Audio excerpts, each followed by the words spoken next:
Coming to you direct from the nerve center of the galaxy's greatest comic. This is the 2000 AD Thrillcast.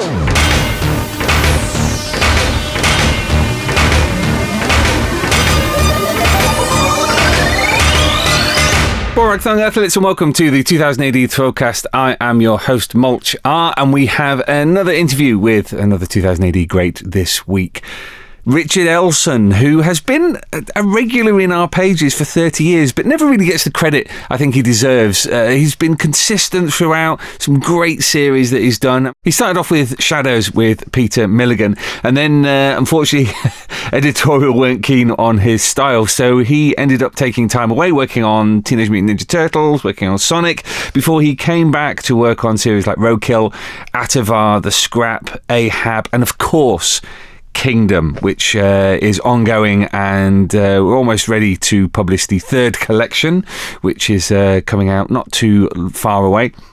An incredible series full of big high-value sci-fi ideas, but with some real character-driven storylines. And part of that is Richard Elson's work, bringing the world of Gene the Hackman to life. And it was fascinating to chat to him. I talked to him a number of years ago for the Judge Dredd magazine. So, it was really interesting to see how things have moved on. Like I said, he's an artist that doesn't necessarily get his due at 2000 AD, but hopefully you'll be able to appreciate anew his incredible body of work over the last 30 years for the galaxy's greatest comic. So I'm not going to give you a sales pitch this episode. We're just going to go straight into it. So it was wonderful to sit on Skype, and there is some interference, and apologies for that, but it was wonderful to chat with artist Richard Elson.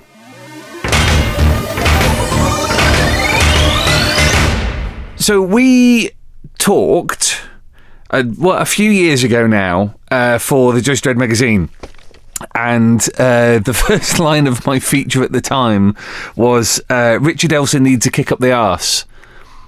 Yeah. No change.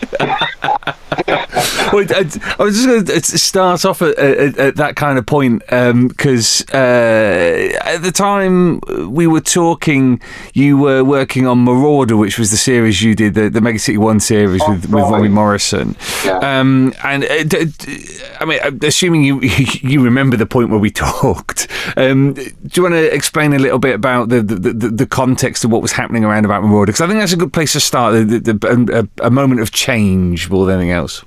Yeah, I'm not really sure. I mean, I think that was the point where I went fully digital in my work, which was like the main change. I mean, I've never reread that interview that we did at that time, so I have no idea what I said in it. So I probably contradict everything that I did say in it, because I think I'm pretty sure this is my middle name.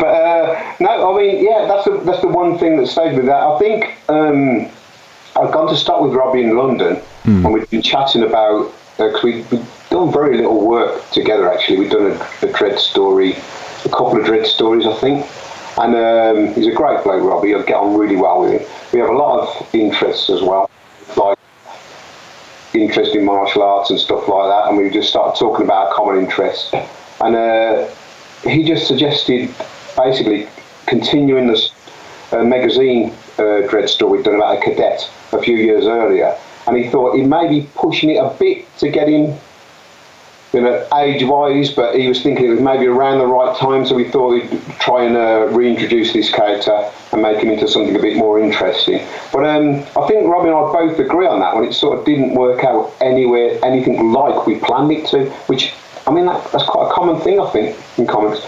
You have like when you come up with the initial idea, it can be quite a broad thing, and then when it comes down to the mechanics and the specifics of working on it, often it turns into a very different beast, and I think that's pretty much what happened with Marauder. And last time I spoke to Robbie, popped in to visit him a year or so ago when we were travelling through that area, and we had a bit of a chat about it. I think he sort of think it didn't really turn out how he wanted it to, and I'm kind of the same mind on that one as well. I don't know why, but I think it may have been a lot down to the fact that because it was such a new process for me, I was struggling to get things to look how I wanted them to look, and it did go off the rails a bit, I think. But I mean, that's not an uncommon thing. I don't think it's a particularly bad thing, because I think, especially with 2000, the ability to experiment is one of the great strengths of it, I think. And you know, I'm sure I'd love to work with Robbie again. He's a great bloke, real good man, and I think we could do something good together at some point. But that wasn't it. Well, there was an interesting point when we were talking that you said you literally ditched all the physical materials you've been using and went completely digital. I mean, just as as kick up the arses go, that's quite a major one, really, isn't it? Yeah, it's not untypical of me to do things like that. But I think a lot of that might have been my wife's not here at the moment, so she's not going to overhear this, but I think she wanted her back bedroom back. And so I've kind of destroyed it over the years with ink, paint and all kinds of stuff. And I think it also, there was the ongoing problem of storage is a real problem. I mean, I have like tens of thousands of comics and did have thousands of pages of artwork cluttering up the house and the environments of the house. So, you know, you just can't keep adding to these piles of stuff forever. And especially you start to get into middle age and stuff like that. You just think, if I keep acquiring stuff at this rate, it's going to, you know, I'm going to be running out of space to live in. And it does get a bit ridiculous. And it just seemed like, you know, you might as well go for it, you know. Go fully digital, see if I can make it work.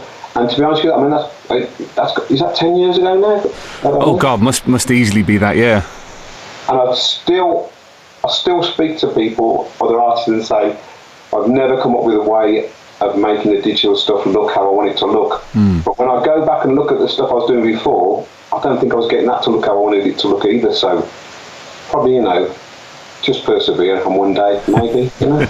Well, there's an interesting parallel with that kind of the radical change, the dissatisfaction with where you're at. Because if we go right back to the beginning of your time at 2000 AD and the work on Shadows, which was written by Peter Milligan, I mean that wasn't a particularly, shall we say, happy process for you.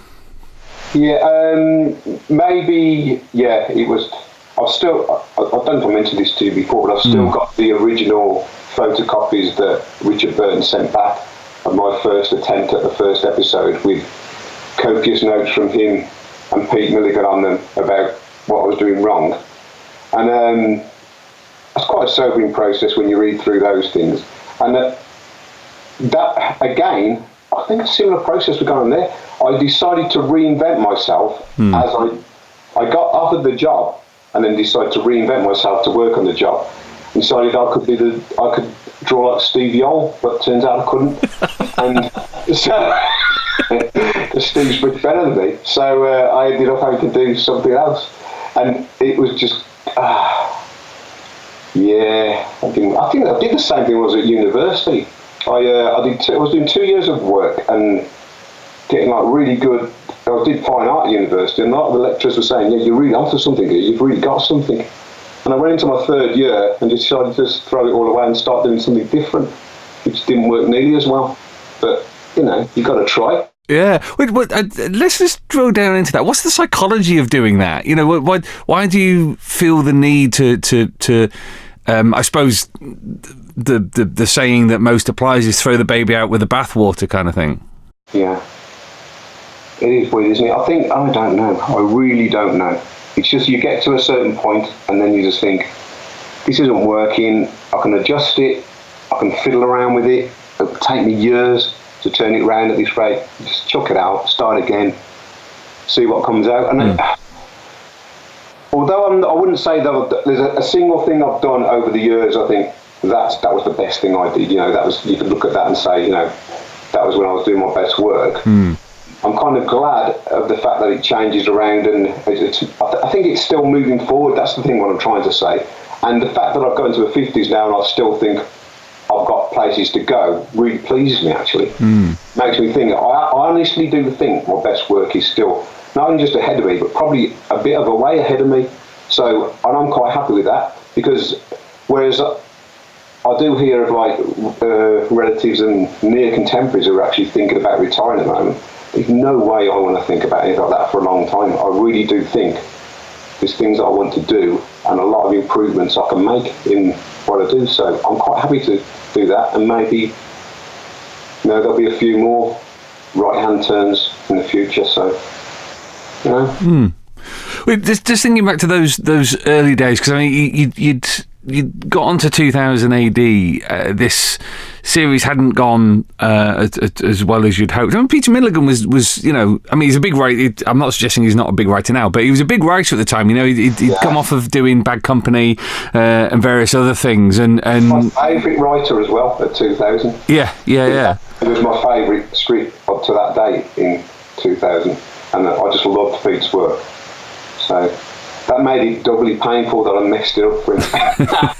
I actually apologised to him at the 40th event last year. I went up to him and apologised. He didn't know who I was, of course. That's Pete, isn't it? So I said that a lot, by the way. I go to introduce myself to people who work at 2000 AD, and I've done for a long time. Yeah. And they haven't got a clue who I am. So. Well, I mean, something I was going to come on to later, but now's as good a time, Tony, because you've been a consistent presence, as we will discuss in a bit. The Shadows was not your last time at 2000 AD, but you've been a consistent presence over the last 20 odd years, longer, in fact. 30 years. 30 years. And you kind of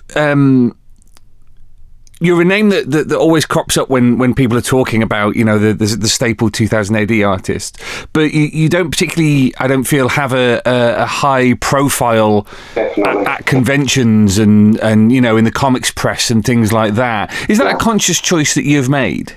I think so. I very, very rarely go to conventions.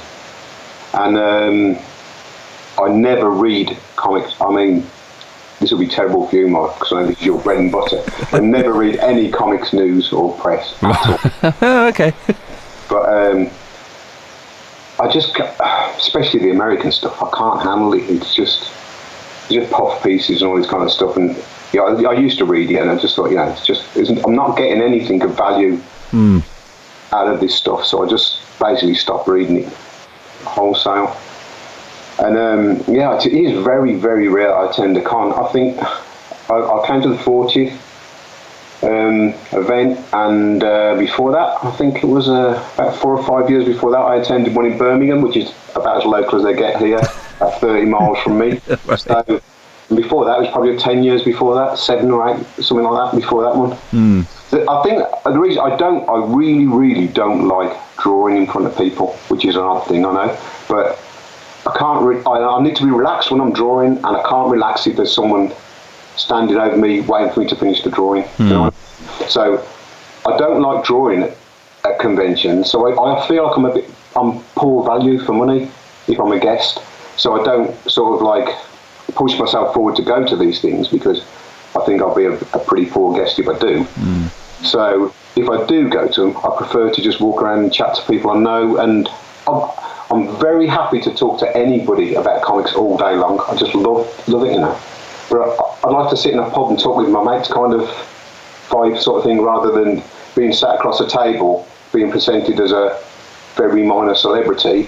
It just doesn't really. It feels very awkward and uncomfortable for me. So I just don't, try to do it. Well, I try to do it as little as possible, basically. Okay. Sometimes I just feel, especially 2000, I feel like I owe an awful lot to 2000 AD over the years, and I probably should do more if they do ask me to do. So that's why I agreed to do this. I turn down things like this all the time, but I can't turn it down for 2000 because 30 years it's been the one staple thing through my life, work-wise, and the thing I've thoroughly enjoyed most of the time I've been working for it. So, I feel like I owe 2000 quite a lot, so I probably should do more things like that. But there again, I don't want to go and let people down. So, and I feel there's always a danger of that.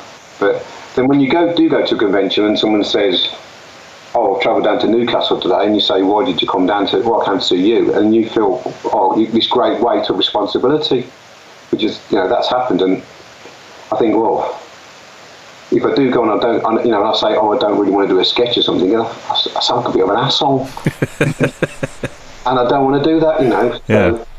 But I'm quite, I love talking to people about this stuff, and I talk about it all. I could talk about it all day. Like I said, it's great, and chatting about drawing and stuff like that. But I don't want to let anybody down. Okay. I mean, something you said a moment ago really struck me was you the fact that you're not kind of keeping up with comics news, industry news. What's your relationship with comics? You said you're not into your American comics. So what was your journey to becoming a comic book artist? Well, American comics are what got me into comics. Really? I loved them as a kid. Right. I'd read any comic I could get my hands on. It doesn't matter what it was as a kid. Absolutely anything. And I was off school, my first year at school I was off ill, and I had a friend lived in a block of flats around the corner. I grew up on like a housing estate in Birmingham. There was a girl called Penny lived on a friend of mine lived on the third floor of the block of flats behind, and when I was off, she sent a bunch of comics round, sent her mum round with a bunch of comics when I was off school, and one of them was a Submariner comic, and it was Kirby drawing of Submariner trapped in a cage, and that was a life-changing moment. That was my road to Damascus sort of thing. It was just something that sparked in my brain then, and I can still see this vivid image now.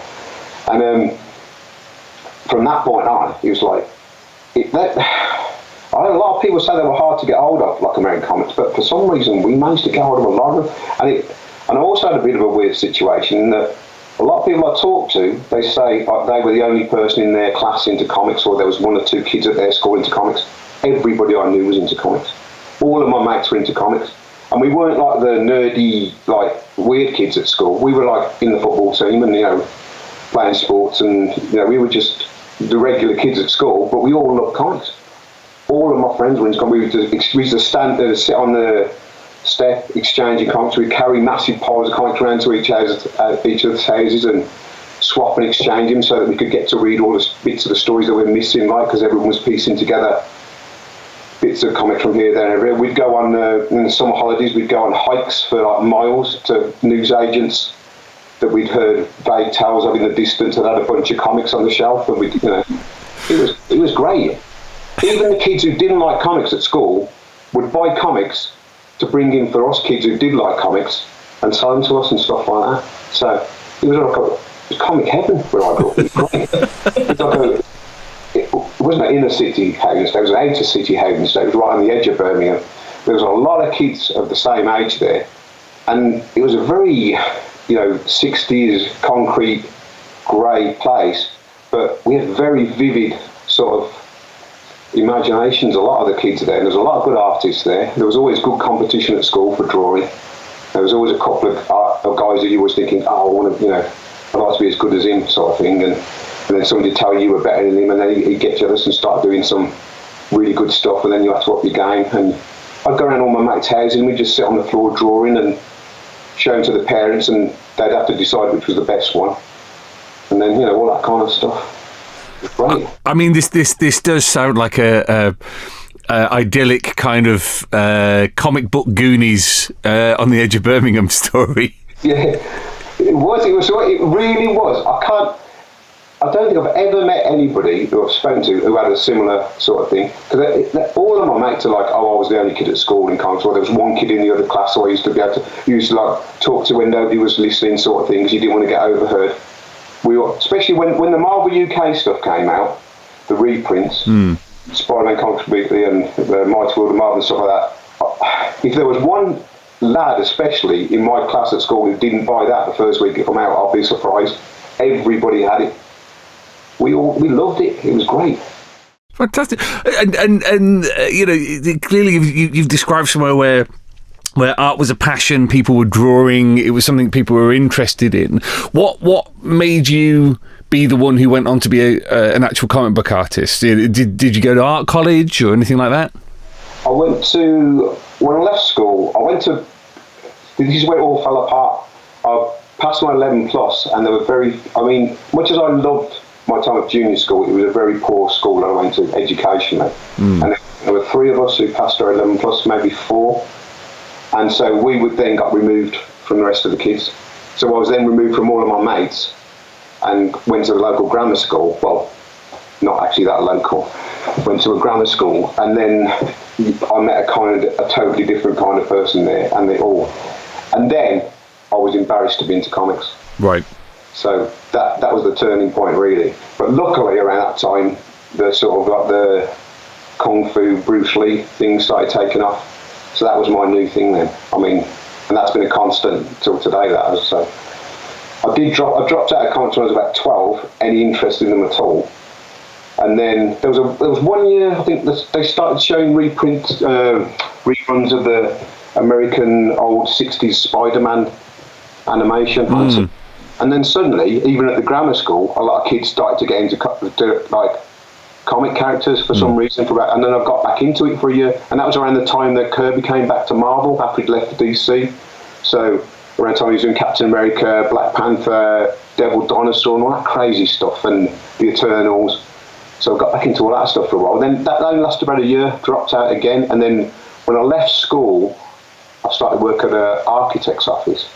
Because I knew I wanted to do something to do with art, because art was my one good thing at school. I'll tell you what kind of school I went to. I was top in art for the first 3 years. At the end of the 3rd year, you had to choose your subjects. The deputy head called me into his office and tried to get me to drop art in favour of physics, because I'd come 5th in physics. I said, but I came top in art. He said, yeah, but this is physics, that's art. Nobody cares about art. But the only thing I cared about was art. I didn't care. I mean, I subsequently came to enjoy physics, but at the time, I didn't. So basically it was that kind of school. So I was always a bit on the outside of school. I didn't really, it was very much geared towards getting people to become chemical engineers and go to university and do stuff like that. I wasn't bright enough at the time to do that. So I left just before my 16th birthday with a 3 O-level, I think. And then immediately realised I'd wasted my years at school. So started doing stuff at night school to try and get some more O-levels, and started working in an architect's office, which it was a weird one because I think it only lasted under 2 years. The company was basically starting to wind down not long after I got there. But because of that, I used to basically take in things like music papers, like Melody Maker Sounds, NME, stuff like that, and sit there reading those all day. When I'd read through those, I'd go down like the local newsagents and pick up whatever I found there, and that's where I found heavy metal and stuff like that. Ah, right. And that's what got me back into it all again. And I've pretty much been into comics since then, but I still have periods where I drop out. I literally, even when I've been working full-time in comics, I'll go 3 years without reading a comic, and then come back, and then I'm full into it again, and I read loads, and then I drop. I need to keep doing that, because I just can't believe in the characters for too long. Do you know what I mean? Yeah. I've read over 500 Spider-Man comics in my time, but I can't read them all continuously and believe this is the same character. It's a game like with the thing changing with my work. I have to drop out and then come back into it as a fresh character, because the weight of the story is just too much for me to logically hold in my head and think this makes any sense at all. It just starts to fall apart. Right. So I have to come back again and then leave it and then come back again, and that's the way I maintain my interest in the characters. So I'd say for the last 3 or 4 years, I don't think I've read a single American comic, but I've read loads of Korean and Japanese comics. So that's the thing I've been into the last few years. Do you see this cyclical nature appear in your artwork, that when you do get back into reading comics, elements of the comics you're reading leach into how you draw? I'm really not sure about that, Malcolm. I'm really not sure, because I really do think the way I draw is much more influenced by the things I do in my life than it is by the things I look at. Because I just reached a point a long time ago where I stopped being like all the artists I used to like Barry Smith and also I just loved their work, and Brendan McCarthy and stuff like that. I'm never going to be able to draw like these guys. There's literally no point me trying to incorporate elements of their style into mine. It just looks silly. So I've got to go and do my thing, whatever that is. But in doing so, you know, I think other things in life influence that a lot more than actually, you know, looking at other people's work. So, you know, stuff that you watch and stuff that you do in your life. And well, I don't watch any television, but I watch films. So I don't know how people have time to watch television. I really don't. It's insane. It takes up an insane amount of time. And play games. Who's got 48 hours to spare to finish a game? I haven't. So. Well, in terms of that first gig at 2000 AD, explain a little bit about how that came part, and the one thing I am interested in is kind of who was Richard Elson at the time. Who, you know, what were you trying to achieve? What did you want to do?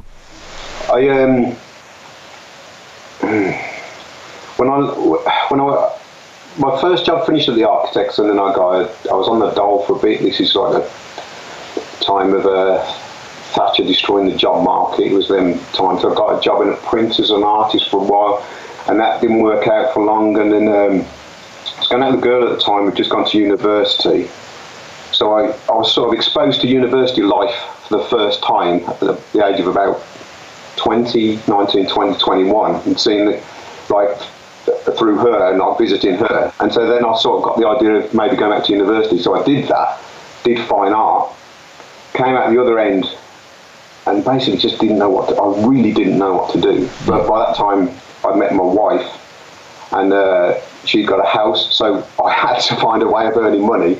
The only way I'd ever earned any money in my life before, really, in the way that I enjoyed, other than the two, like the Architects and the printer job I got, was when I'd sold a comic strip to Sounds newspaper when I was 17.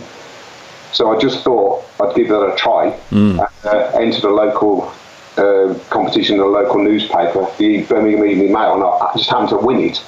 And part of the prize was going to see a bunch of comics people talking at a mini festival at the Midlands Arts Centre in Birmingham. Alan Moore was there, Pat Mills was there, Brendan McCarthy, Brett Ewins, Pete Milligan, Hunt Emerson. There was a real, I mean, look at it now, it was an incredible lineup, really. And just tagged along to that with no idea of working in comics, really, but just happened to at the question and answer session at the end of the Milligan, Ewins, McCarthy talk. I just asked Brendan how he got into comics, and he just said Bombard in 2000 AD until they got fed up of it. So that's exactly what I did. I just thought, how else am I going to make any money? So I just, for the next few weeks, every week I wrote and drew a strip and sent it into 2000 AD. And I think it was only like about 3 weeks later that Alan Mackenzie rang me up and offered me a Future Shock. So I was speaking to my wife about this recently. I think it took about 2 years. I was on, like a lot of people at that time, I was on the Enterprise Allowance Scheme, which is the one good thing Thatcher did, I think, that allowed me to survive for a year with a very small amount of work. Coming out at the end of that, I picked up work a bit, but it took me another year. So it was about 2 years before I got regular work, and luckily I've pretty much had regular work since then. So I mean, that's 30 years down the line, so I'm not going to complain.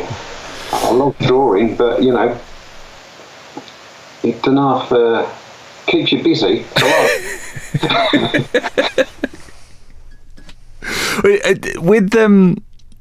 With the kind of post Shadows experience, I imagine for a still a young artist, that knocks your confidence quite significantly. Yeah, it was such an embarrassing day when I went down to take the last episode into Richard Burton. And he knew I was there to see what work I could get, and there was no way he was going to offer me any more work. Those protracted silences while Alan Mackenzie tried to busy himself in the corner and not look over and stuff like that. So, it was all for the best, really. I wasn't good enough to do a strip at that time. Having said that, I've been slagging that work off all of my life, and I actually ripped up most of that job and threw it in the bin. Oh wow! I did save probably a dozen pages, and maybe a couple of years ago, I think I put one up on eBay or something, and the guy who bought it contacted me, and he said, I loved this growing up. He said, I read it with my brother. He said, and I've got so many fond memories of this, and do you have any more pages you'd like to sell? And I told him that basically I got rid of most of them, I just kept like a few. And he said, well, I'll have all those off you. So I saw it, and looking at them again, and he contacted me after, and he said, God, this is so much better than what appeared in, he said, because I was drawing them massive then, probably bigger than 2 up, and they were black. It was meant to be in black and white, the thing, but it got coloured at the last minute, and I think Tim, who coloured it, did as good a job as he could in the time available, but I don't think the thing meshed very well with the colour process that was being used at that time, which was like basically printing things onto a blue line and then colouring them over the top of the blue line and then putting an acetate of the black line over the top, and it just didn't work. I hadn't drawn it for colour, it didn't work as a colour thing, and despite Tim's best efforts. So I think it was looking back on it, it probably wasn't as bad as I think it was. It may have been, but you've got to own up to these things, haven't you? So I think I've probably come round after 30 years to accept that I did do that. There's nothing I can do about it. But what was the question, Michael? Well, it was kind of a leading question onto what you did next, because you did 2 years on Teenage Mutant Ninja Turtles. Yeah. Which is quite a gig. I mean, I know Teenage Mutant Ninja Turtles were slightly different kettle of fish to what Kevin Eastman had been doing originally, but that's still quite a gig to land when you've had that knockback. Yeah, it was sheer lottery. I sent some stuff off to Barry Tomlinson, who was editor of the Eagle at the time, and he gave me what was the Eagle equivalent of a Future Shock, which is just a one-off twist in the tale story, and I did that, and he quite liked what I'd done, and around that time the Eagle was all falling apart, and Barry got the job as a editor on the Turtles book, and I suppose, I don't know, he must have just been in the right place at the right time sort of thing, but he offered me a job on that, and I've got very vivid memories of drawing that first part, and it really was like, it felt like this is just pure comics. There's just something about it. It was like a bunch of mad characters running around doing mad stuff. It was just, I loved it. It was really enjoyable.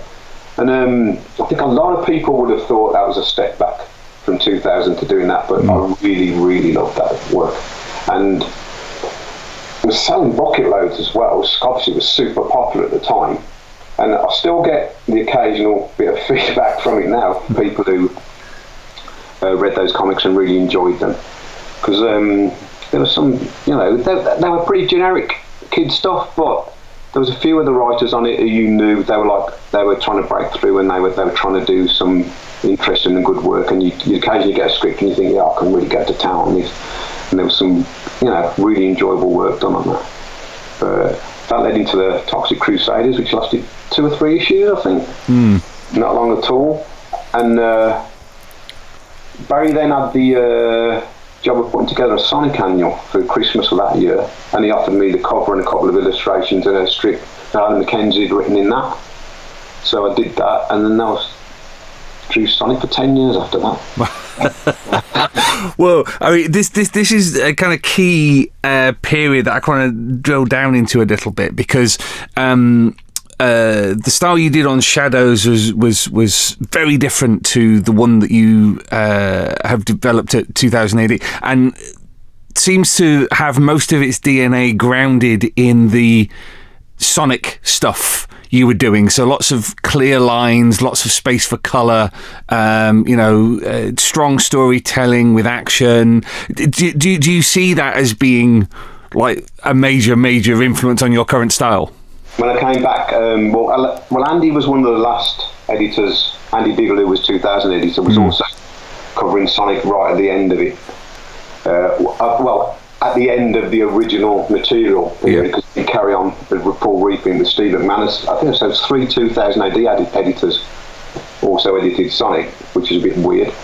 well, I suppose obvious really, because they were in the same office, weren't they? So, Andy very kindly took me over, and when he finished with his stint on Sonic, he offered me some work back on 2000, which I'm very grateful for. And at the time I thought I was being really versatile and really switching my style and doing something totally different when I came back to 2000. But when I look at it now, I was doing exactly the same thing I was doing on Sonic. I hardly moved at all.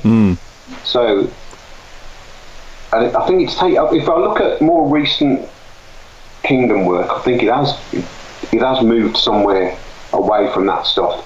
But I think it did take me a long time to get that. I don't even get it out of my system, but like move away from that, because of 9 or 10 years of working on Sonic and doing very, as you say, very clean line, very open, very easy to read, sort of action adventure stuff.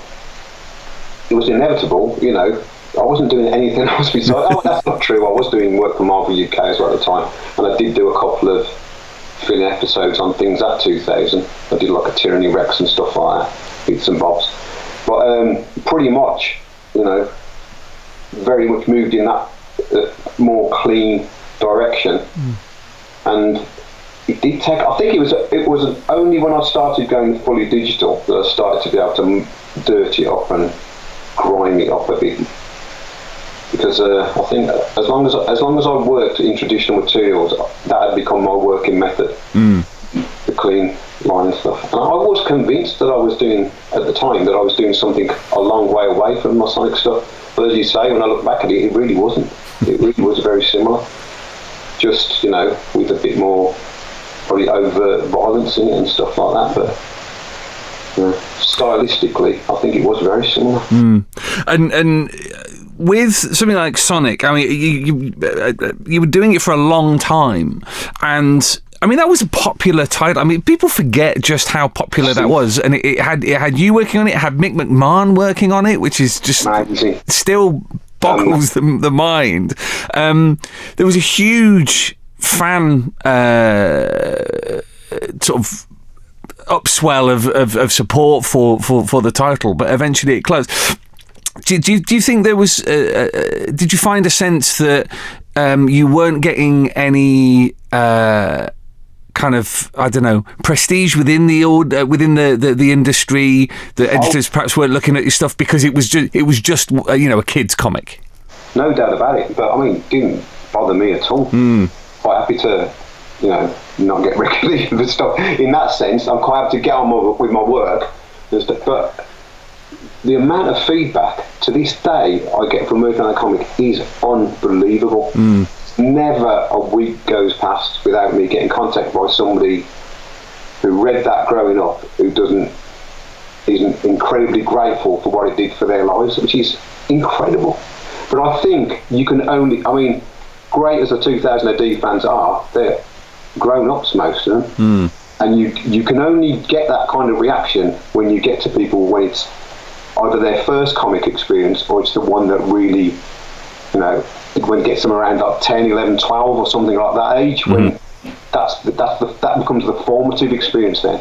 There are so many people who worked on that comic who've gone on to do creative things in so many different fields and still talk about the inspiration they got from that comic. It's amazing, and I honestly think it was a brilliant comic. I really do. It was full of just great adventures, great ideas, and there was, after the first run of maybe, it's difficult to put an exact date, maybe 30 or 40 issues, there was no interference from Sega or Copyright Promotions, who owned the distribution rights or whatever to the character in this country. They had no interference in it whatsoever after that point. So we basically just ran with our own ideas and we had our own loads of our own villains. All the writers and artists who work on it were all throwing in ideas into it. We met up a few times. We all became good friends. We're still friends to this day, all of us. It was great. It really was a great experience. And because we were on that thing from the beginning, we were this might sound a bit much, but we were like the Bolland McMahon Squarers of that comic, if you see what I mean. Like we were the names at the beginning of the thing that got it going and created. Were there luckily enough there at the time that we could create the look and the style of the thing, and so the people who read that had the same sort of got the same sort of inspiration from our work on that the early readers of 2000 did from the great work that was done by those people who worked on that at that time. So, you know, it's a very minor thing by comparison to what 2000 AD has done, but it's a very humbling thing as well. You know, it really is to still, after all these years. I mean, it's 20 years since that thing finished, and I'm not exaggerating when I say all the time people contact me about that, and I'm still asked to go to Sonic events and stuff like that quite regularly, and contacted by people to do it. In fact, we're probably in contact with more people through comics through that than anything else I've ever worked on, I think.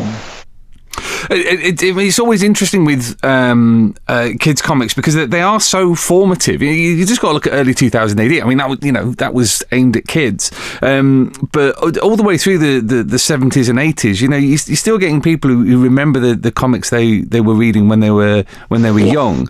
But all of the weight of expectation and interest is always aimed at the adult stuff. It's kind of a shame. I mean, it sort of makes sense, but it's still kind of a shame that these titles don't get the appreciation for bringing kids into actually reading comic books. You're right. Well, this is where the idea of you guys are doing the core Buster thing. I'm so much looking forward to seeing that, because there's so much that you can do with that sort of, and you know, you've got a fan for life if you can get people around that age. You really have, and there's nothing there for them, nothing at all. Well, I say nothing. There are bits and bobs, but you know, there's not what they need, which is you need something that's aimed older than your age, which is what we do with Sonic. You know, it looks like it's aimed at 7-year-olds. 15 and 16-year-olds could quite easily have read it and got a lot out of it, because there was a lot of stuff going on there that, you know, classic 2000 thing of below the surface, you've got the subtext and all that kind of stuff. We were all 2000 readers, we were all brought up on that kind of stuff, so we were all doing that in Sonic as well, and I think, you know, you can do that in kids' comics. I mean, I'd love to like get hold of a character like Frankenstein and stuff like that and do like what Kirby did with the Demon at DC with it, like massive double-page action-filled spreads of like crazy horror comedy stuff going on and stuff like that. I think kids of like 8-12 year age sort of kids would love that stuff. You know, just let your imaginations loose and they will love it. They just absolutely love it. A bit of intelligence, a bit of imagination, and a bit of violence, they love it. Can't go wrong. But yeah, I'm super looking forward to seeing what the Core and Buster thing turns out like. So, excellent. Yeah. Obviously, Sonic the Comic came to an end, various reasons for that, but you were able to return to 2000 AD. You kind of kept your hand in a little bit over that time, but with Roadkill, which was the series that you came back in, that's the beginning of your relationship with Dan Abnett. Yeah, Dan's great. What was that like? What was your emotion when 2000 AD came knocking again? Andy had just put out that thing about what he wanted to do with the comic and this, that, and the other. Oh, the shot glass of rocket fuel. Famous. Wasn't there a bit in there about I don't want to see 3 pages of someone finding their car keys? And the first page of this thing that Dan sends me is the character finding his car keys. But is Dan taking the piss here or what? So, the first page I worked on back in 2000 with a character finding his car keys. Couldn't believe it. I hate drawing cars. God, I hate drawing cars.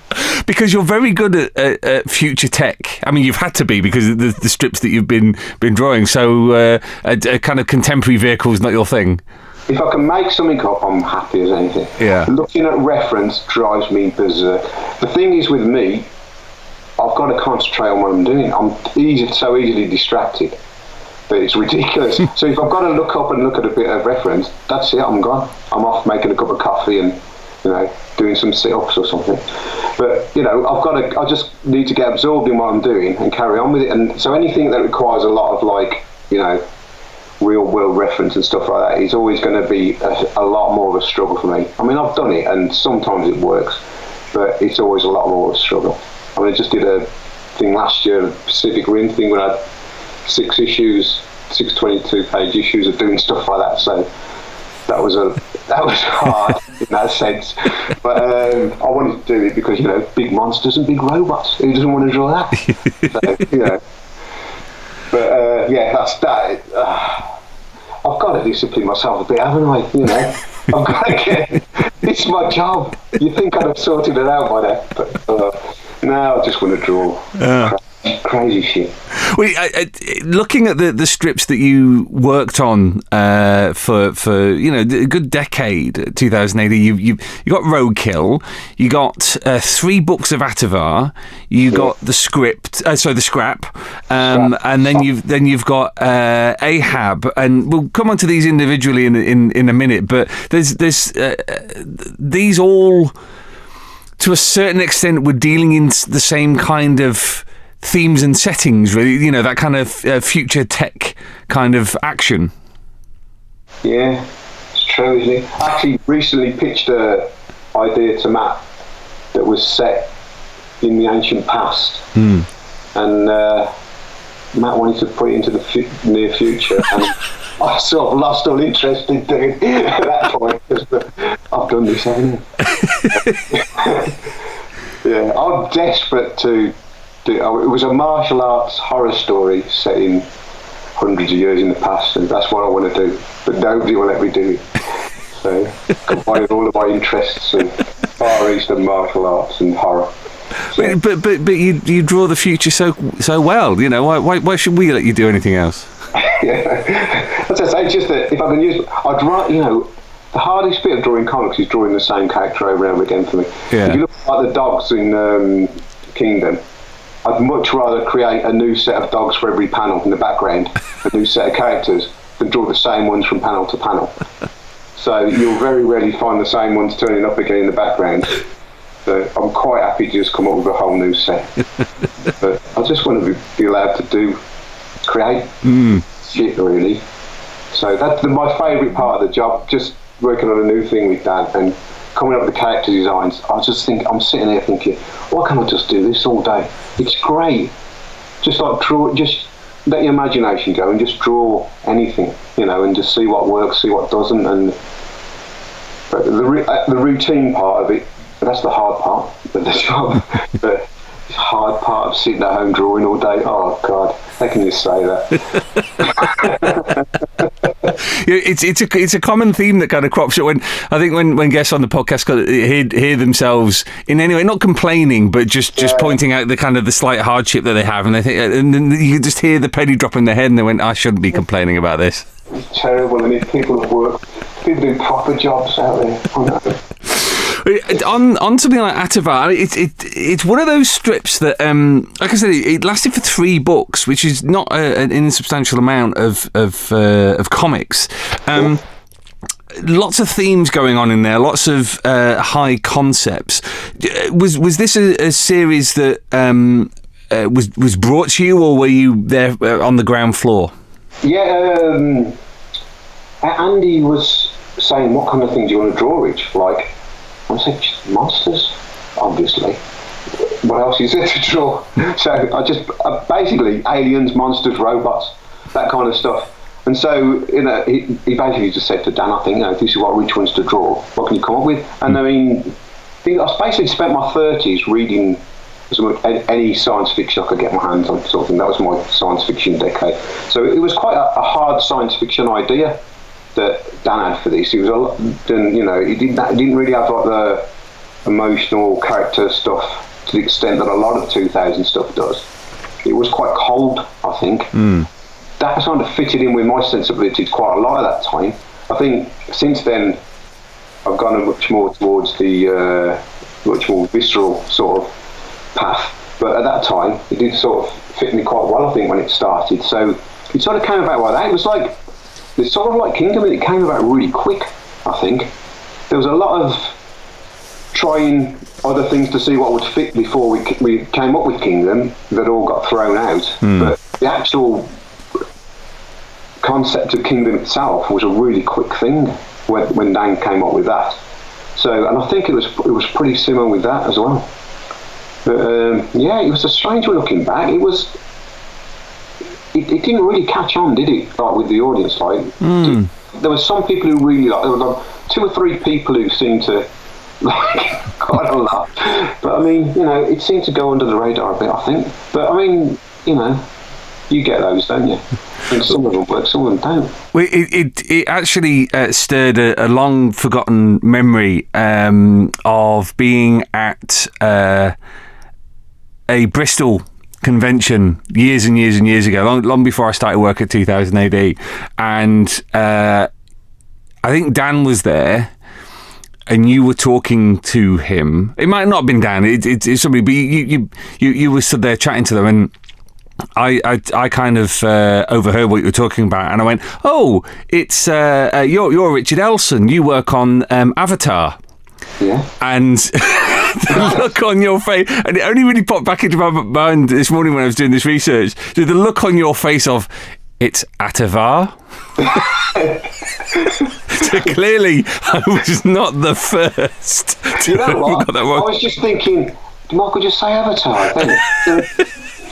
Does he not know what it was called? It was just one of those things. It just came out, and the look on your face, and I remember just going, "Oh, sorry, yeah, got that wrong," and then just walking off as quickly as I could. Oh, that's a shame. I'm a bit of a dick, I am in Oh God, sorry. It's fine. But it kind of brings me on to what I want to talk about a bit about your relationship with Nigel Kitching, because that lasted quite through this sort of sci-fi period of your time at 2000 AD. How did that relationship come about?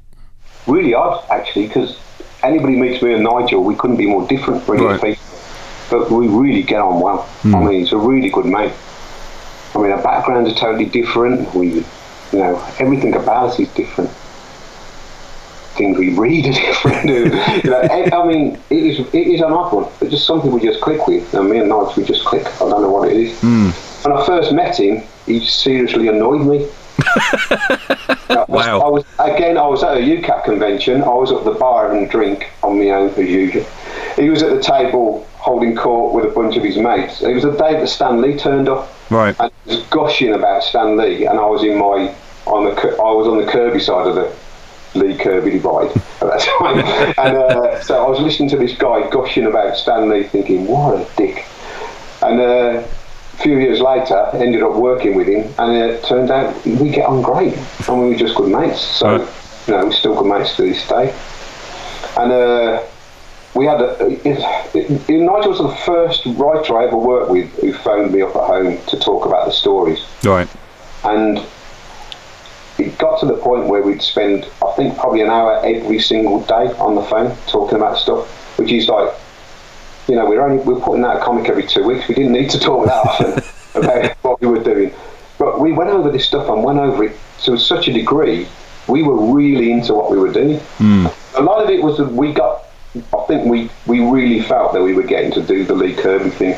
We were literally getting to put anything we wanted into this stuff and create everything, like these amazing magical worlds. And that's what I think we felt we were doing for a long time. You get the problems, we had the editorial, not the editorial, the editors were great on site, absolutely great. But obviously the management above the editorial, everybody had problems with that, and there's always people trying to stop you doing what you want to do. But I think it worked out really well. And obviously when you have a good working relationship with somebody and they're a good mate, you want to carry on working with them. But Nigel sort of dropped out of comics after Sonic pretty much, so he went to work in academia, so which he's still doing to this day. But I mean, he did come back to work on Ahab at 2000, so we did that. But I mean, I don't think he's done anything for 2000 since. No, I don't, not that anything that springs to mind. How important was it for you during this period to have the relationship with a writer like that? Because obviously, like we touched on, you'd had that initial kind of confidence dent when you'd been rejected. You were back. You were firmly in 2000 AD. But perhaps the strips weren't necessarily connecting in the way that you hoped they might. How important was that relationship with Nigel to keep on? It's great for me because I'm not going to go and ring I'm not going to ring Dan up out of the blue because I know he's a busy guy. He's got a lot to do, and I'm probably going to wreck his day if I start ringing him up for an hour. So we'll arrange in advance when we're going to talk to each other. Yeah. So that we know we can do that sort of thing. But it wasn't like that then. It was just like, it was just ring up any time of day, have a chat any time of day. I haven't said that, I don't let anybody ring me at night. So, but any time of day, he'd ring up. And it was the same with Deb, the editor, and Richard, when they were, Richard Burton, when he was the editor, he used to ring and speak to each other at the time. And that was really good for me because I won't initiate that kind of stuff, but I really appreciate it if the other person does it. And then I got it, a lot of good work came out of it, I think. So, it was really good. I think Nigel's the kind of person who does that with everybody he works with. Even when he was working with Mick, Mick McMahon said, I've heard him say that he thought it was some of the best work he ever did on Sonic the Comic, which is pretty amazing when you think what he's done for him to say something like that. But when you see what he was doing on like the Decap Attack strip, it was absolutely amazing, the work he was doing. So, but I think a lot of that's down to Nigel. He's such a good guy to collaborate with that, he really does make you feel like, well, you are part of the creative process. He wants to know what you think about everything that's going on, and he wants to get your ideas in as much as he can. So that's probably why I have such a fondness for that work, because I really do feel that I had a major creative input into it.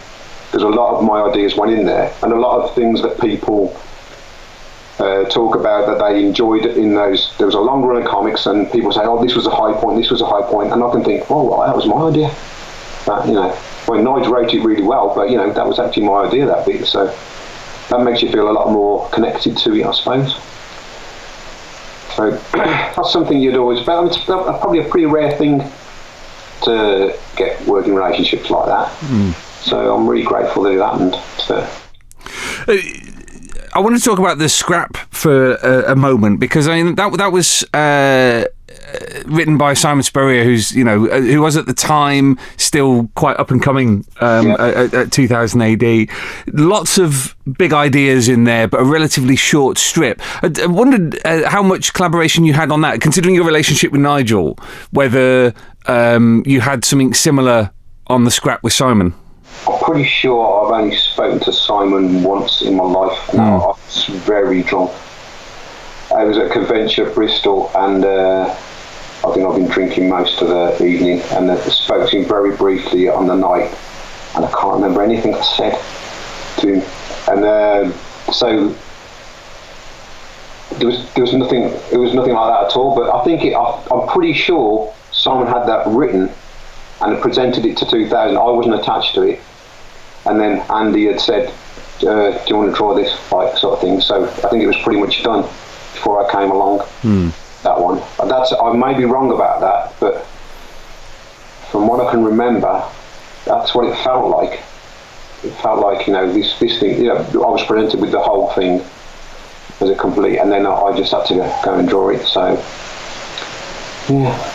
And at this point in time, because I remember when we chatted for the magazine, the whole I need a kick up the arse comment was because you'd become bored. I mean, you said you'd become bored with your style. Was that just getting used to it, the ease with which you were doing? You didn't necessarily feel that you were changing or moving ahead, and do you think that might have been a consequence of the kind of strips that you were drawing, as I said, all kind of future sci-fi weird monsters and aliens and things?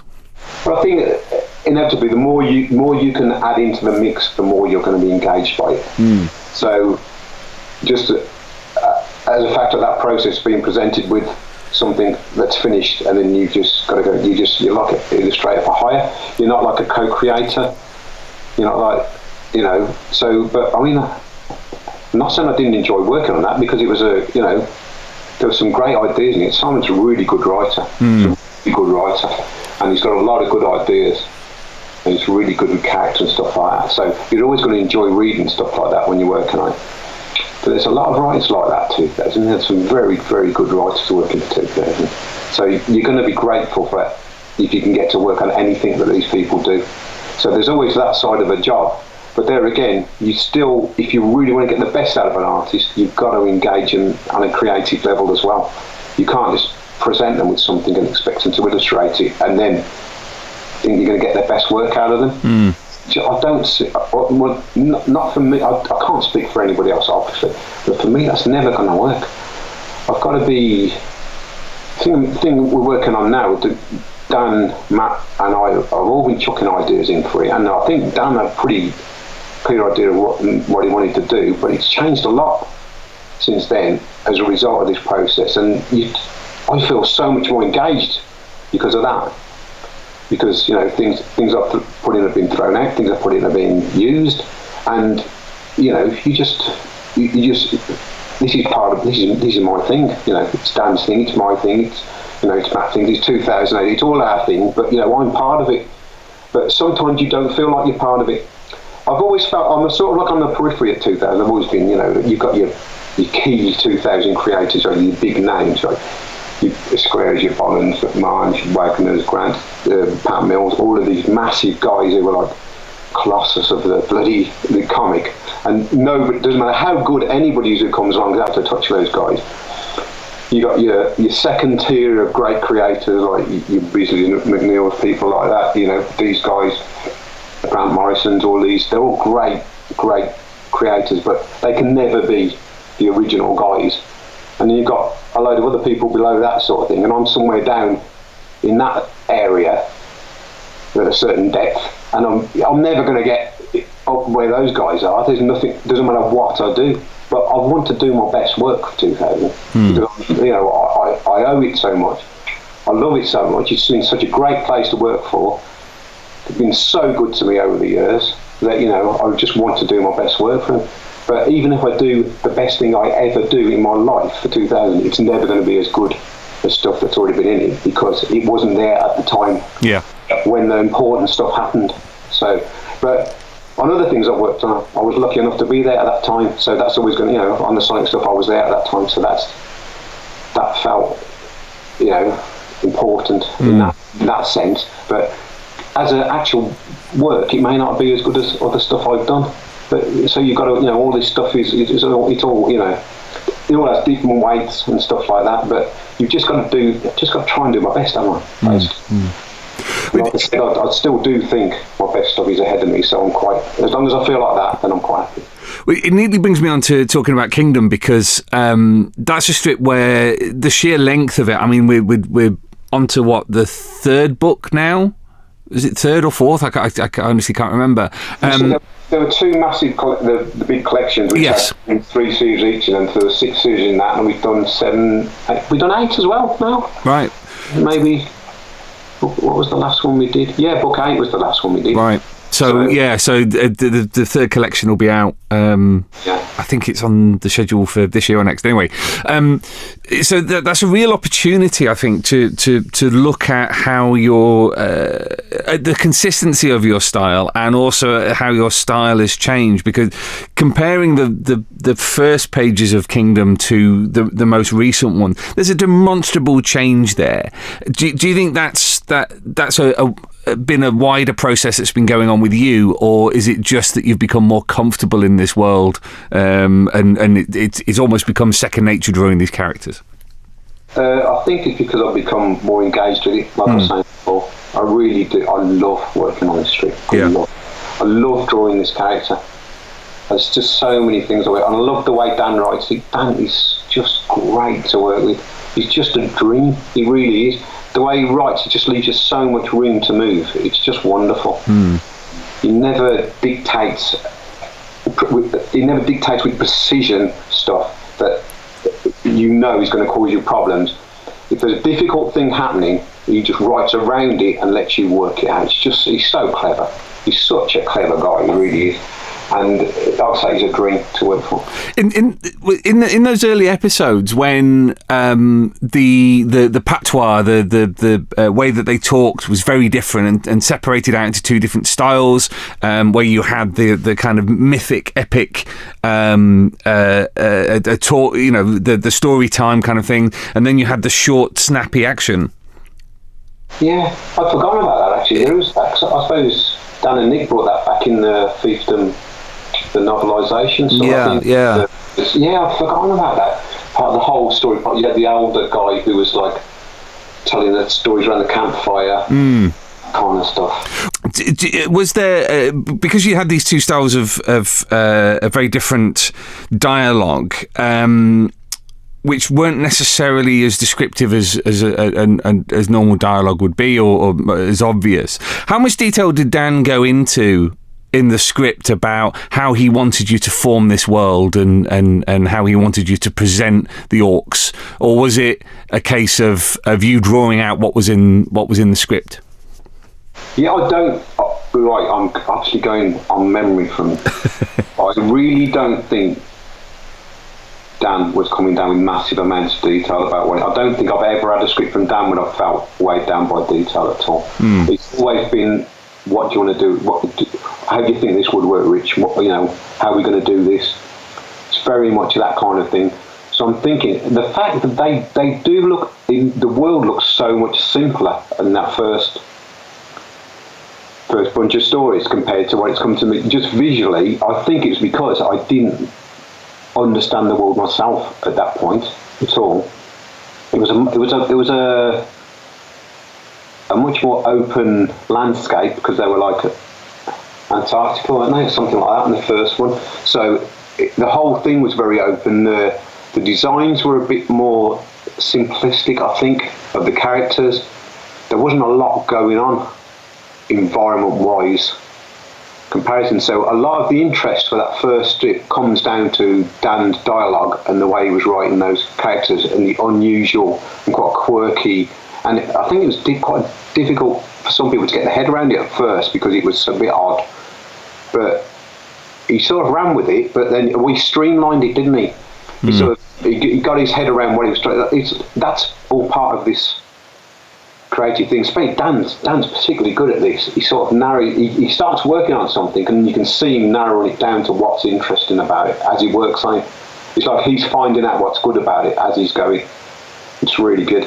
And I think that's definitely what's happened with Kingdom. For me, absolutely, definitely that's what's happened with it. It's zeroed in on it was quite broad at first, and I was like, am I into this? Am I not into this? I was drawing away with it, and Steve Roberts came on board colouring after a few episodes, and that sort of got me, because Steve's a great mate of mine, so we used to have a lot of chats about it, and Steve was really into it, and that started to get me into it. And then as it's gone on, Dan sort of like probably realised what I like about it, realised what he likes about it, started to narrow in on that sort of area, and it's become absolute joy to work on now. It really has, and especially the leeway I get to put violence into it is particularly thing I like. There was a part of, I think at the beginning of book 7, and Lizzie was in some up on the one of the set on the spaceship, and she's in some like control room or something, and Jean's inside the pod and getting it or whatever. And then some guard comes into the room. I think Dan put something like, "Oh, Jean disarms the guard," and I had him basically pull his hand off this guy pulled a weapon. I had him Jean pulled his hand off with the weapon, and then used the hand and weapon together to slit the guy's throat. And it's just like absolute mayhem, but it's just a little throwaway line in the story, like so. But that's what I love about this. Is you can do all that stuff. I've got a lot of violence I need to get out, Michael.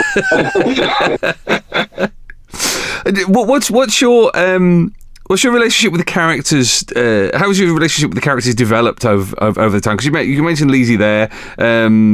You've been with her and Jean for a long time. So how invested are you still in their story? I really like it. I mean, last few episodes, every time it comes towards an end, I'll get people contacting me and going, is this the end? Is this going to be it now? You're going to wrap it up now? I'm thinking, are people expecting us to wrap it up? Because I'm really enjoying this. You know, I don't particularly want to stop drawing it anytime soon, but, you know, I'm quite happy. I must admit, I remember when I was working on something, Nigel Kitchen always used to say this thing about, what was it used to say about the tyranny of the ending? He was saying I was obsessed with the tyranny of the end. He's like, I always want to end stories because I'd come up with a good idea for a way to finish them. And he'd say, we don't need to end it yet. There's still good stuff to do, but I've got this good idea for an ending, let's do it. So if we come up with a good idea for an ending, I'll be absolutely rabid to get it done, because I really do like a good ending to a story.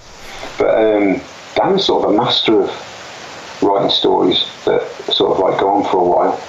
But I've become ridiculously attached to Gene in particular. I mean, I suppose when I was a kid, my favourite American character was the Hulk and the Thing, the sort of like the monsters in the sort of like, you know, who sort of tragic monster types. Like my favourite horror character of all time is the Frankenstein monster. I just love that. It's just one of my favourite stories of all time. I love the idea of the tragic monster type, and Gene fits that perfectly for me. He really is. And the fact that he's this incredible fighting berserker as well, I just love that. I really do. As I say, martial arts has always been a passion of mine, so I'll get to do all that stuff, so I'll put that in there. One of the things I wanted to ask about was influences on the style of the strip, because Mad Max has always been the most obvious reference point for when I've seen people talking about it, this kind of post-apocalyptic, you know, the lone warrior wandering through the landscape, everything. I want to see whether that was an influence on you, and if there was anything else that you were drawing on the way that you presented the world. Well, I've seen all of the Mad Max films once when they came out. Oh, really? So, you know, I've never watched any of them twice. So they're not really a massive influence on my life. I know a lot of people who I really admire, like Brendan McCarthy is one of my favourite artists, and he's massively influenced by the second Mad Max movie especially, and of course, you know, ended up working on the most recent one. But they've been a massive part of the success of it as well, I think. But to me, it's not really. And everyone's going to see parallels there because they're there. You know, especially the Australian outback, you know, the crazy vehicles that appeared in, what was it, book 6 or 7 or something like that as well, you know, all that kind of stuff. But it's not like we're trying to do that kind of thing. We even had the biplane. So I've just realised, but yeah.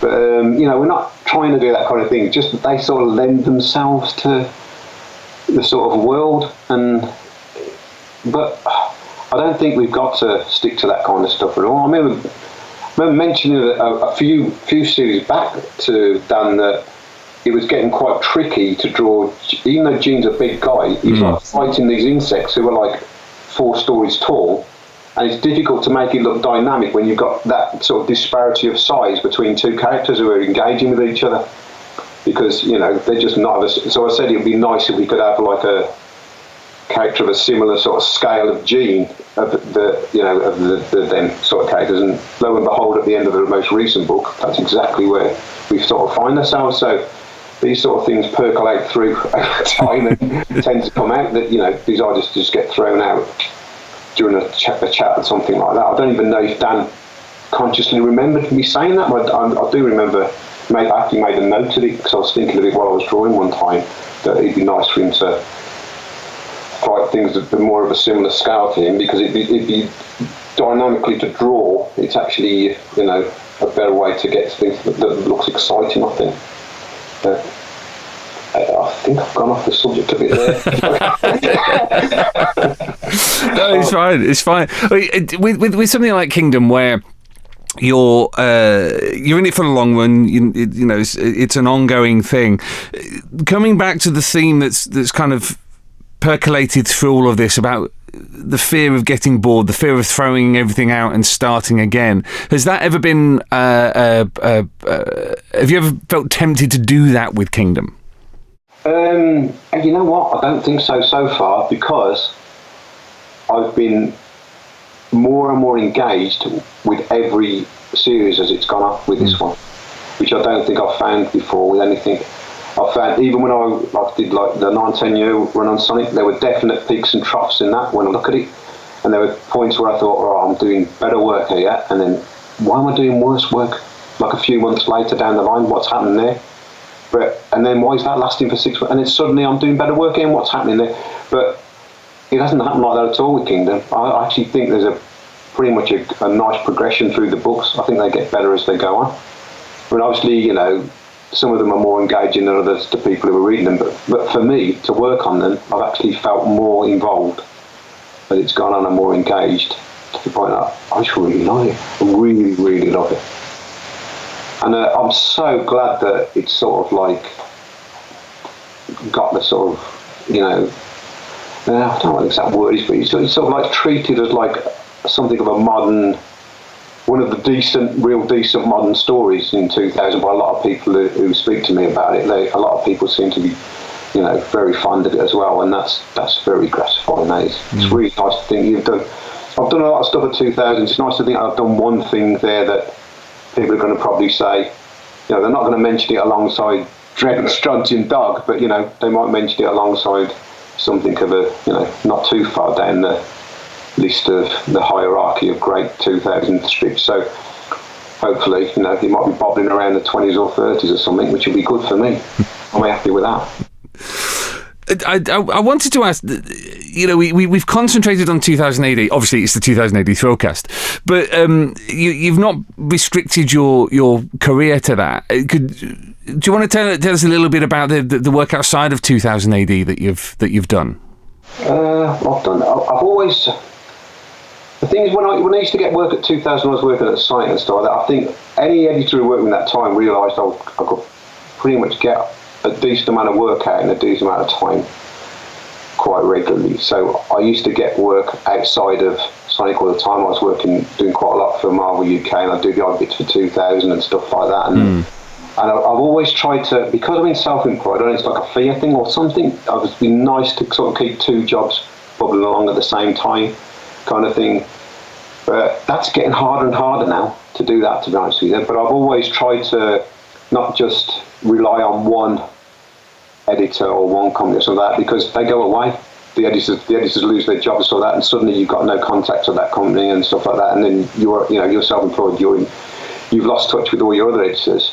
You know, then you're in trouble. So I've always tried to like do a variety of stuff. But having said that, I very, very rarely, I mean, hardly ever go looking for work. I've been lucky in that people have contacted me, asked me to do stuff. So I just try to say yes to as much as I can. And obviously that gets you in trouble, deadlines sometimes.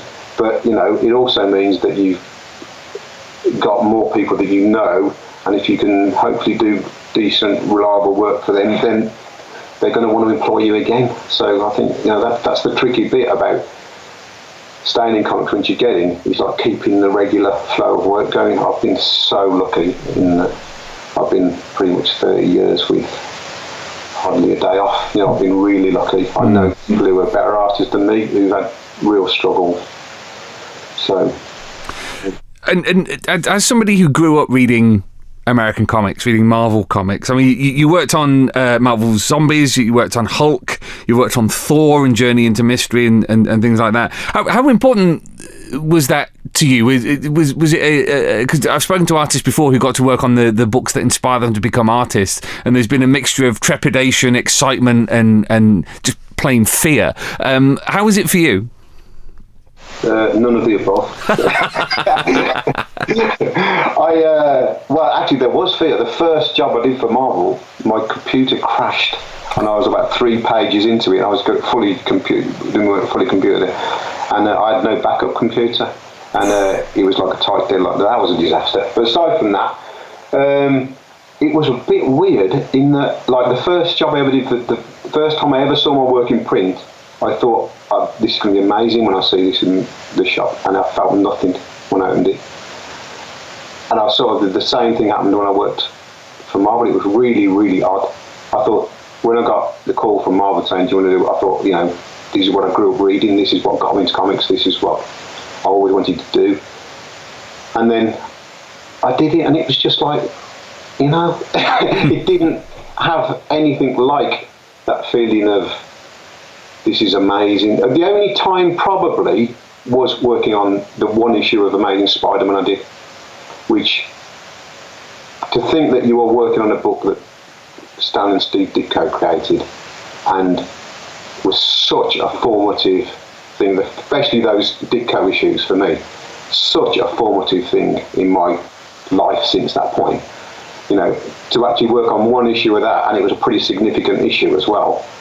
And that was the one time that I actually felt, oh my God, I'm doing something, you know, quite unbelievable here. But other times, no, because I suppose the Thing and the Hulk were always my favourite Marvel characters. The first thing I did was a Hulk thing, but it was a Hulk zombie thing, so it wasn't really a Hulk thing. So I didn't really feel like I was working on the Hulk.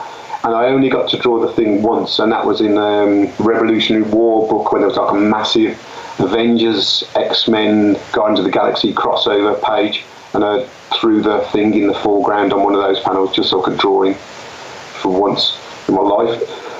But so I wasn't really, I mean, Thor, I loved Kirby's Thor stuff. I did a bit of a run on Thor and the Journey into Mystery stuff, the Loki stuff. I really enjoyed working on those, but you know, they didn't have the same sort of I didn't have the same sort of fondness for those characters as I did for the Thing and the Hulk, which were always my characters.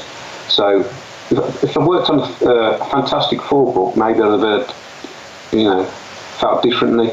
But it was only really the Spider-Man book that made me feel that I was doing something particularly amazing at the time. But same thing happened with that. The turnover of editors at Marvel was incredible, and I sort of like found myself in a position where every editor I must have worked for a dozen editors over a period of about 5 years or something like that, and maybe even more. And then they were all out of work, and I didn't know anybody there anymore. And I mean, luckily I had other work as well to do. But you know, so that all came to an end. How did you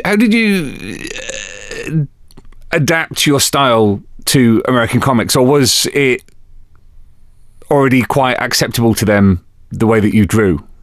I think people had sort of said that I was sort of like an American type comic-y artist. With my 2000s, one of the more, you know, I'm one of the less quirky of 2000s. I'm not like a Mick McMahon, am I? Or that is, yeah, fair enough. Those are your Carlos. These are your proper 2000 AD artists. So that's why I've always sort of felt like a bit of intruder at 2000. Like, you know, it was like when Alan Davies started working for 2000, and people were raving about his stuff, but he didn't really look like a 2000 artist to me.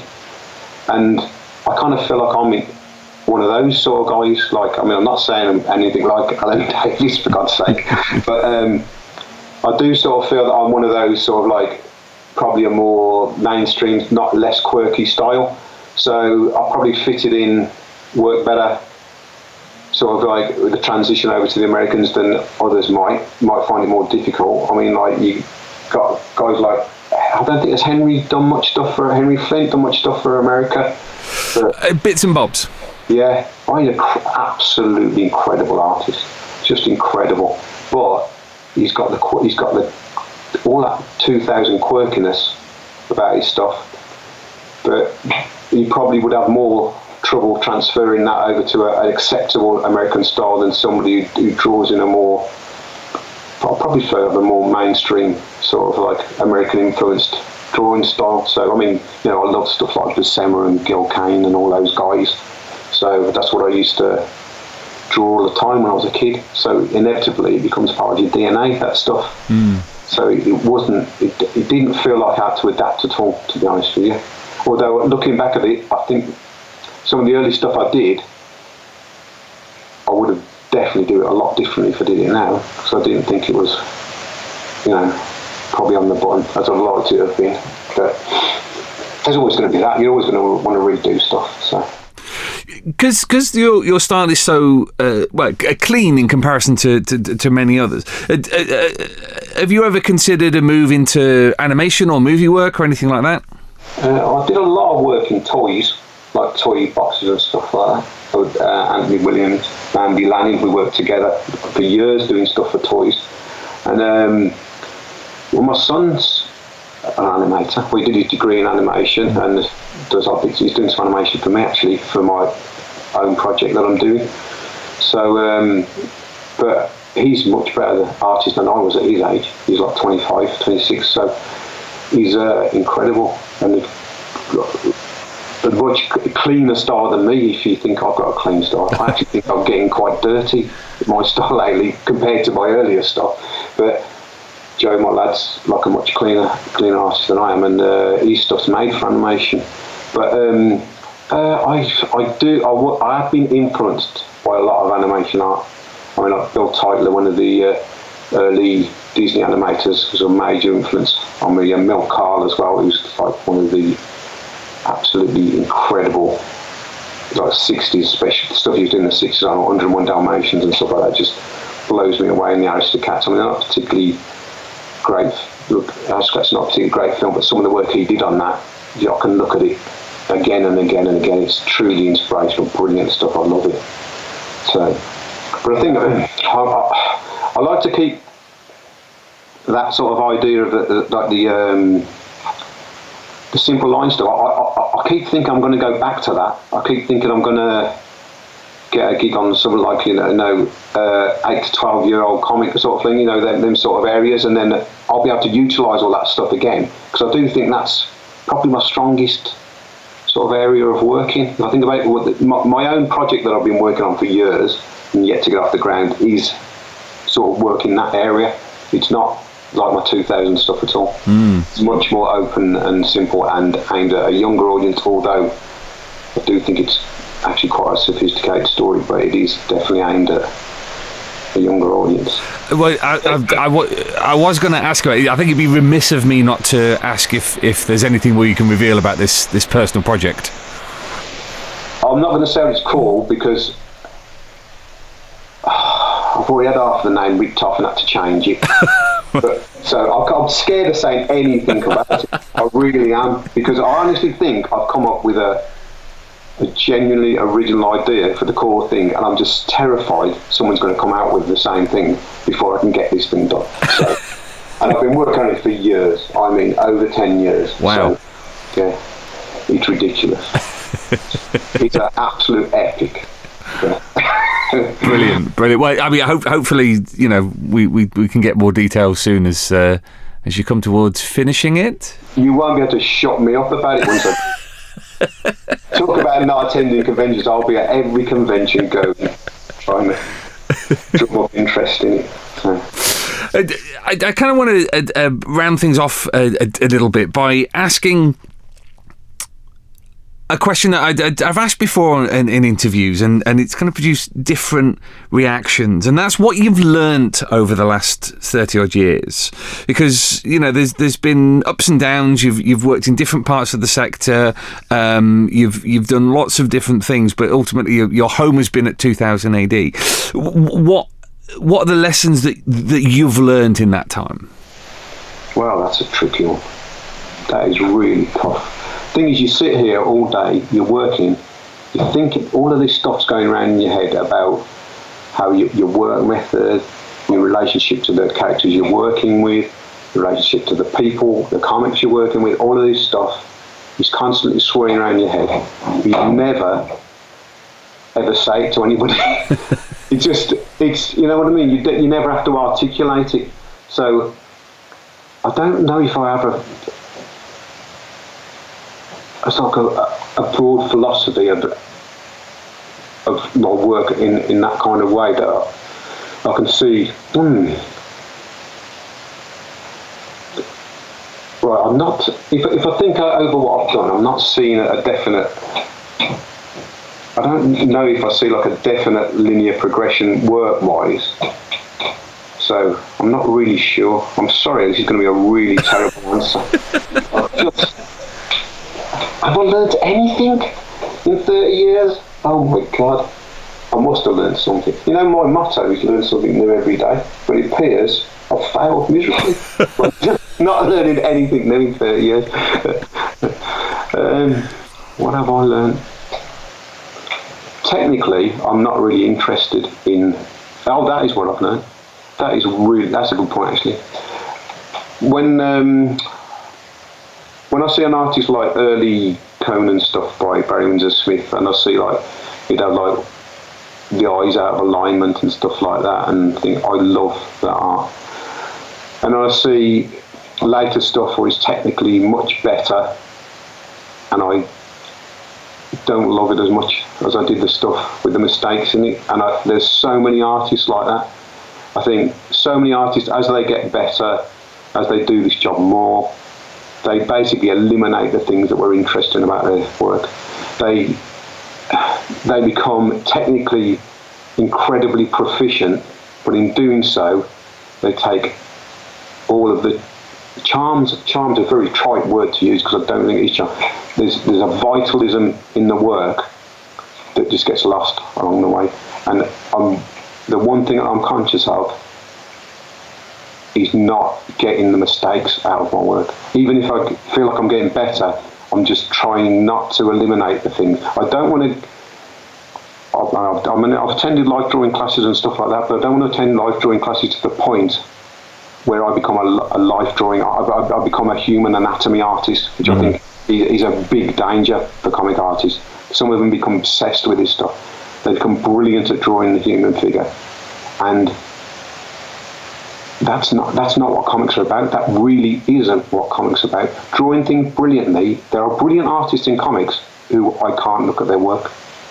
I mean, some of the best artists in the history of comics, I can't look at their work, but it's just me, this is. But for me, that's not what comics are about. Comics are about telling the story in an interesting way, and drawing it brilliantly isn't always the best way to tell it. And just having that as an artist, that's never going to be the aim for me. I'm never going to be aiming to be the best technical artist I can be, because that doesn't interest me on any level. I see comics as the liberation of art for people. And that might sound a bit pompous, but that's what I've always thought.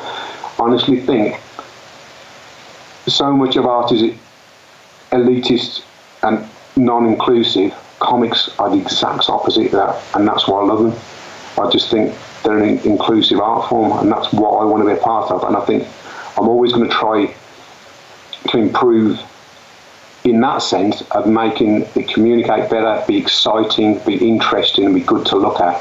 But I'm not going to try and, at the expense of trying to improve. That's what I want to invest my time in, is to improve in that way, not in to become a brilliant anatomy artist or a brilliant vehicle artist or something like that. And I'm not saying those people who can do that aren't great, aren't great comic artists as well. But for me, that's not the important thing. That's not what I want to do. So I'd say that's what I've learned.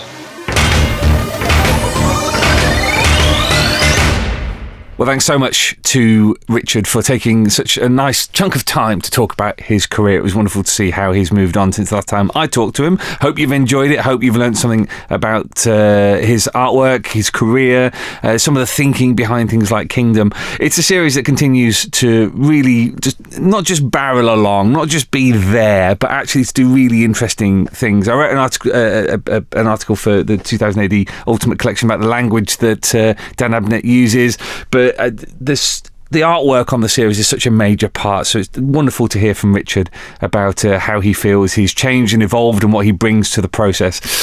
Tune in 2 weeks' time when we'll have more from the Galaxy's Greatest podcast. Really exciting summer with lots of, as we heard in the last episode, lots of specials, but lots of new interesting series. So until then, Earthlets, a splendid Thrig.